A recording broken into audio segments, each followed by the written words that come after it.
isabukuru yari ku itariki 19 nkuko nabivuze, mugabo ntiyabaye kubera yuko ubushikiranganje yararose urwandiko rwa bamwe mu bo dusangiye ibikorwa bamubwira yuko wowo kuvura agatima katanamye. Ivyo nibisanzwe ko turabana b'abantu, mugabo ico nogira ko menyesha ngaha nuko mu bisanzwe umushikiranganje nk'ujejwe intwaro guhanura gukebura ibintu bisanzwe, kandi icyo gihe twarabonanye nawe turavugana uko tugiye kubigenza turabikora, mugabo kumbure urwandiko kuko duhagarika ngo ntidukore iyo sabukuru bakwamaze gusohoka tutaraheza ivyo twariko turakora.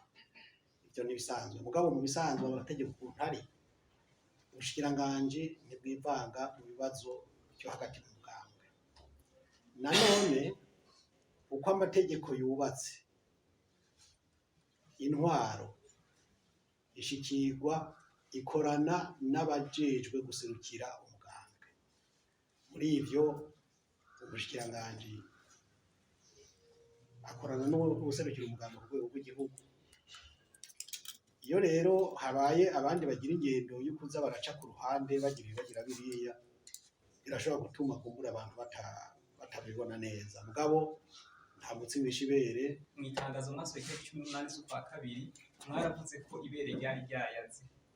None si ibyo nyenda habaye ikineza na neza. None si ibyo ndakubwiye ko abantu banditse bakavuga bigatuma imitima ihungabana. Ibirenze ivyo ntavyonzi.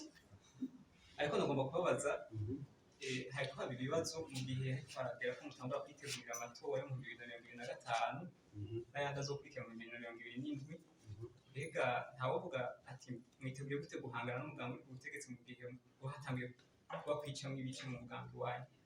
Nitwicamwo ibice, ibibazo navyo urabizi, turi ku isi, umwana w'umuntu n'ibibazo ni nk'abavuka.